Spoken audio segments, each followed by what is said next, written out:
Hello, old people with loads of spare money to waste, spend. Sam's Trains here, welcome back to the railway, and today I'm taking you on a trip down memory lane. That is assuming that your memories have started to fail you, now that you're so old, because today's nostalgic re-released locomotive won't quite be as you remember it.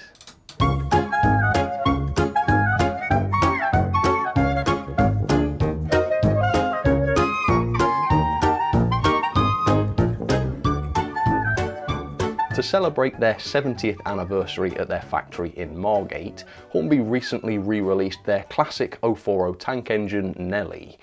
Nellie was an extremely nostalgic locomotive, first made back in 1961, alongside similar engines such as Polly and Connie. I believe Nellie was the first of the three locomotives produced originally, and to see this loco come back after over 60 years must have brought back so many wonderful memories for so many wonderful people that can remember it. Except Hornby didn't bring it back. What they did was they took the 1980s Clockwork Thomas body, which looks nothing like Nellie, and they just painted it up to look like Nellie, Connie or Polly. And as a result, this nostalgic re-release looked nothing like the original, for reasons we'll get onto later on. And even though it's generally accepted that a model like this is worth about £20, Hornby wanted to charge us £54.99 for it.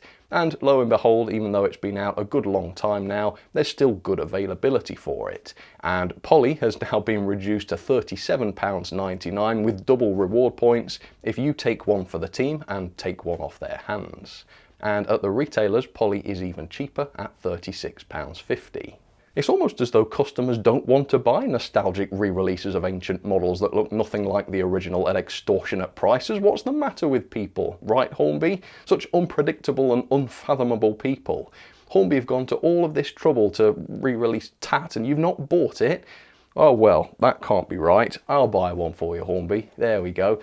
And look at this. As terrible as I think the concept for this product is, I think this product box is absolutely amazing. It really is. And this is going to bring back a lot of memories for people. So I did not pay £55 for this because it's a £25 locomotive dressed up as a much older vintage loco in a vintage box.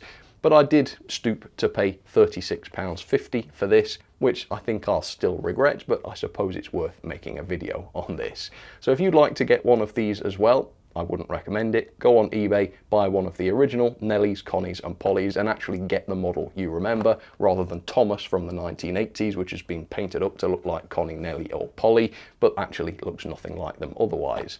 That's what I'd recommend. But if you want to get one, I'll pop an affiliate link down in the description. Please don't though, please don't for the love of God. Anyway, let's see what this is like.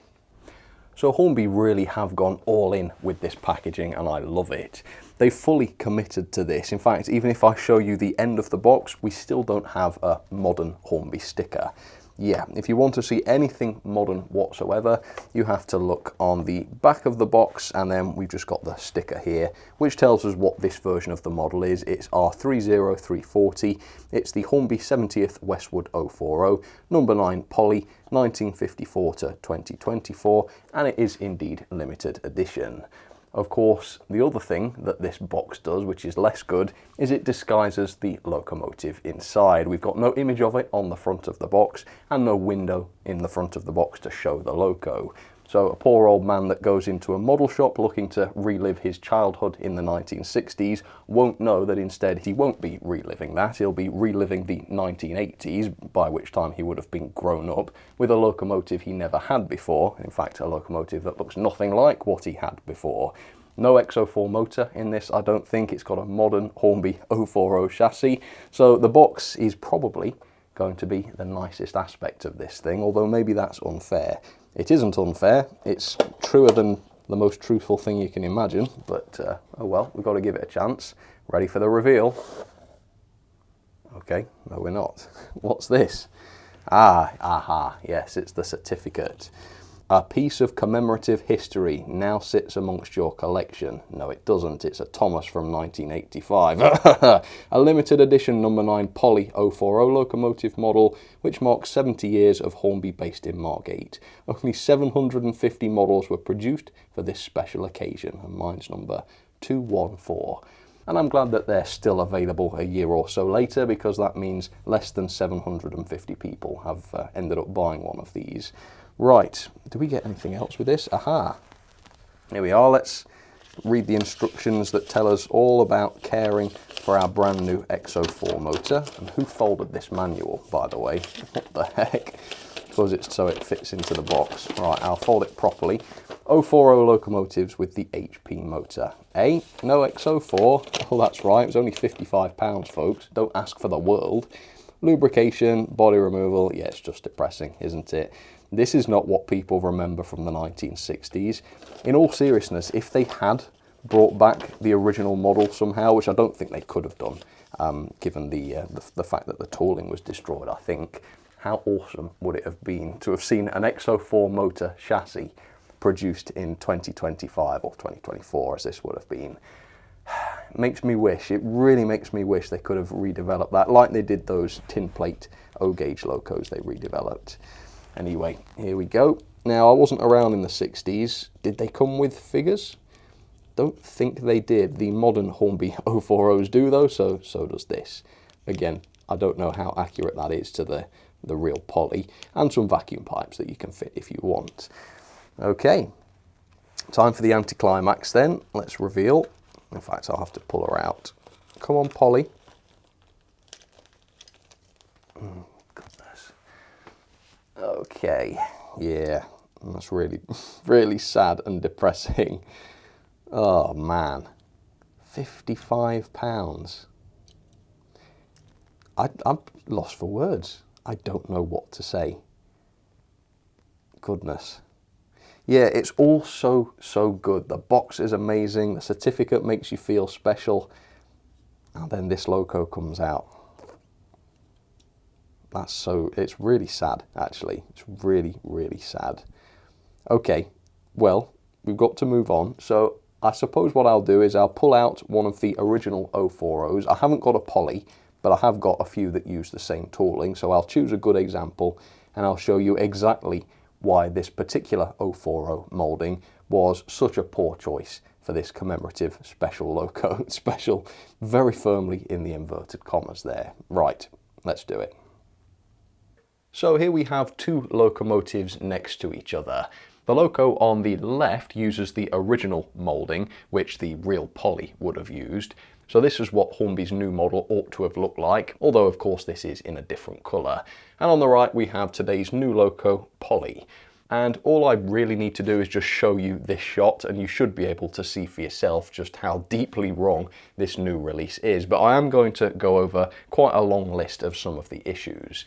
But I think before we do that, we should be positive and try and talk a little bit about what Hornby got right with this model. So here are some of the things I've noticed. It's red and it's called Polly. That's the end of that list. Now let's get on to the list of issues, which is not exhaustive, by the way. You will be able to spot other issues, but hopefully my list here will give you a bit of an idea. So first of all, Hornby's new body is too long by about 6mm. That's obviously quite a lot in model railway terms, and the difference in length is very noticeable. The chassis is cheap plastic instead of metal on the original, which results in a new weight of 79 grams. Get this, the original weighed in at 136 grams, meaning that this new model at £55 RRP is 57 grams too light, and it feels very cheap and nasty as a result of that. Around the back there should be these moulded lamp brackets. Instead we don't have those, and we've got a lamp there for some reason. The coal bunker should be relatively short in height, except it's much higher and it has a grille moulded into it. It's got entirely the wrong cab style. As you can see, there are two small openings in the side of the cab. There should be one large opening, and up on the top of the cab there should be all sorts of detail here, including the moulded vent. On the new version there is nothing up here whatsoever. The window style is wrong. As you can see, these windows are round. They should not be round. They should look like this. There should also be a separately fitted metal whistle in front of the cab, as per the original. However, on the new version, there is nothing here whatsoever. This is a far less detailed moulding than the original. It's a truly horrible looking thing with no character and no features to speak of. It's also missing the boiler banding, which should be here on the boiler. As you can see, this boiler is completely plain. The water fillers have been overly simplified as well. They're just little bulges, little domes for some reason. The old ones were much more detailed than that. The tanks themselves are the wrong shape. As you can see, we've got this sort of L-shaped tank going on. Should be a rectangular tank. And the poly nameplate here is just printed onto the side, which is not correct. The original would have been applied to a sticker and then stuck to the side of the body, so it hasn't even been decorated right. There should be a handrail and some pipework towards the front of the boiler and the smoke box, whereas on the new version there is no detail at all on the side of the smoke box. There should be some steps here ahead of the front driving wheels, but of course they are missing on the new model. The list of issues goes on and on and on. This splasher is an erroneous splasher. It's here because Hornby used the Thomas moulding, but it shouldn't be here. There should be a little toolbox here, which isn't. And the cherry on the top, the entire front end is completely wrong in shape. If I show you a comparison here, you can see how dreadfully inaccurate the new model is. And this entire section of running plate at the front should not be here. As you can see on the original model, the smoke box ends pretty close to the buffer beam, and there's a much bigger gap there on the new model. Oh, and the dome is the wrong shape as well. It's much taller than it should be, and it should have safety valves built into it. The new one doesn't. So what does it matter, right, Hornby? The stupid old people that this is supposed to entertain can't even remember what they had for breakfast this morning, let alone what they had for Christmas in 1961. Well, it does matter. When you're trying to charge £55 for this, which is nothing like what it's supposed to represent, and nowhere on the product listing is this disclosed. In fact, they have the gall to call this a reproduction, which is spectacularly misleading because they've reproduced precisely nothing except for the colour red. And if all I wanted to do was see red, I could just browse the listings for these other locomotives and that would do the trick. This product could have been absolutely incredible if they just spent some money on it. If they could have retooled this, yes, that would have been expensive, but if they could have retooled this to produce something very, very similar to the original, if they'd retooled the chassis and put the Exo 4 motor back into production, how absolutely amazing that would have been. And you know, £55 would have been too little then. I would have paid much more for that. And I understand to do that would have been expensive and probably to Hornby unjustifiable. But if they couldn't do it properly, why did they do it at all? Why did Hornby deem this adequate for that amount of money? They shouldn't have done. They really and truly shouldn't have done. This is not nostalgic. This is just a cynical cash grab, and it's really disappointing to see. So hopefully that sums it up. We'll get both of these engines now down onto the track, and we'll finish off the video with a little bit of running. So to assess the performance of the new release, I think first we need to watch one of the original 040s run, because it is the running characteristics of these old models that made them iconic. So with that, is this, well, 50 to 60 year old loco still working? With a push, yes it is. And I think the first big characteristic with these locos is that they were kind of troublesome. Reliable to the ends of the earth, but you couldn't keep running them forever without giving them some maintenance. They did have to be stripped down once in a while. They did have to be serviced. That is not so with modern mechanisms, and I can guarantee it's not going to be so with the Hornby, the new Hornby release that we're going to see in just a moment. Modern mechanisms last much longer, you don't have to service them as much, and when they finally break down, usually that's it. There's no sort of stripping the motor down and fixing them. And don't get me wrong, that is ideal. We've moved a long way since these models, so it's desirable to have better mechanisms these days. But it's not desirable if you're looking to recreate this. A lot of what people loved about these Triang locos was the ability to service them, to strip them down if they needed it, and to rebuild them again in better working order than they were before. So that, I can guarantee, is going to be missing. Another thing is the noise. Listen to this. There is nothing that can replicate the sound of an X04 motor reverberating inside the hollow body shell of a loco, except for the real thing. It just can't be imitated. You're not going to get that noise. Then of course there's the smell of the X04 motor. You obviously won't be able to smell it, but even now I can smell it with this thing running up and down. The oil, the brushes, it's just a nostalgic smell. And this is from me owning these things over the last 10 to 15 years. People that had these as children back in the 60s will never forget that smell. And I think that is something that's going to be missing from the new model as well. But let's see. Let's see if there's a change in character when we start running the new model. And here's a hint. Yes, there's going to be. Right, do I need to give this one a nudge to get it to start, even though it's never run before? No, I don't. Am I getting that triang noise? Nope. It's not a quiet loco, but it's not that noise. It's not what people are going to remember. And can I smell anything? Nope, not yet. I've only run it for a second, but I can tell you I'm not going to smell anything either. Totally odour-free are these modern engines. Yeah, it's just not got the character. It really doesn't. It runs much better. It's a far nicer runner. And in every other case, this is desirable and preferable, but not in this case. If this ran like an original Triang loco ran, that would have been so much better and so much more nostalgic, but it doesn't. Right, well, let's get this going around the track and we'll say goodbye to it, because I doubt I'll ever show this thing on the channel again. You'll be pleased to hear. Right, there we go. And of course, let's bung a Triang one on as well. Here we go. So I'm not being dramatic when I say that this is a terribly depressing model in every way. It entirely fails to capture the essence of the prototype in every possible way it can.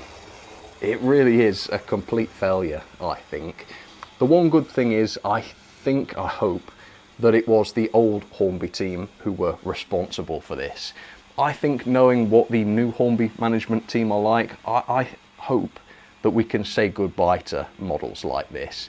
I hope, again, the new Hornby team realise that their customers are not just idiots that will pay money for absolutely anything, regardless of how terrible it is, just to keep Hornby afloat. I think they have started to value their customers a little bit more these days. And I think if they do release nostalgic stuff like this again, I predict it's going to have more effort put into it. Now, I could be wrong about that. I could be made to eat my words very soon, but we have to be optimistic. I trust them. I trust that this rubbish was the excrement of the old Hornby team, and that the new guys are going to pull their socks up and do a little better.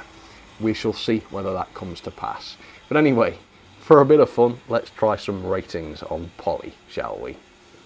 So there's a couple of different ways I can look at this in terms of rating. I can look at it in terms of rating it as a model of a realistic prototype, or I can look at it as a reproduction of an old model, a model of a model, if you like. So I think the latter is most suitable, and with that in mind, I'm going to give the lowest detail score I have ever given, 0 stars. There is not one thing that this model gets right. There is not one similarity between the two, except that this is a red 040. As we saw earlier on, it captures nothing of the original model, even down to the fact that it doesn't have stickers on the side, it's got a print. It's just unbelievably terrible. I can't give it better than 0 star. Performance, I'm going to give 3 star. It runs reasonably nicely, doesn't crawl or anything like that, but you know, it's reasonably nice and reliable, good and smooth. Not very like the original, once again, but yeah, it's a fair performer. Pulling power, not very good, 9 coaches on straight and level track, again much weaker than the original because it's much lighter. The mechanism is poor in both senses. It's poor in the modern sense, doesn't have a 5-pole motor, no flywheel, no proper bearings, not even a die-cast chassis, which is terrible, but it's also nothing like the original mechanism either. Again, no die-cast chassis, no X04 motor, none of that serviceability, nothing inside this model is in any way similar to the original. The quality then, again, 2 star, an all plastic model weighing in at just 79 grams, 55 grams lighter than the original should have been. Cheap motor, poor moulding, no separate details such as the whistle. Very, very poor quality model on the whole. Value for money then, for £54.99, this is a joke. Like I say, at most this is worth £20. Realistically though, it is actually worthless. We'll talk about that in just a second. I paid £36.50 for this, which is still far too much for, again, what is a worthless model. So 2-star, if anything, that's generous. 3.6 out of 10 is the score then, goodness gracious, and that is of course an F. I do not recommend this. And into the logbook it goes, where it is 28th place, that's bottom, below the Bullied Leader by KR Models. So when I say this is a worthless model, I mean that in every sense. I'm not being dramatic, this is literally a worthless model. Like I say, it can't do its job of invoking nostalgia because it's nothing like the original model. The only way this model can be sold for nostalgia is to make customers think this is a reproduction. And they say it in black and white, they claim this is a reproduction, it's not. And the reason this is worthless is that you can buy an original poly model right now on eBay for like £16. And Hornby want £55 for this. Can you see what I mean? It makes no sense whatsoever. Buy an original poly, get the model you remember from the 1960s, you'll get the original mechanism, you'll have to take it apart and fix it and service it, but that's the deal. That's what it used to be like. It'll smell like a Triang, it'll sound like a Triang, it'll look like a Triang, you'll have the stickers which are coming off and really annoying to work with. What more could you ask for?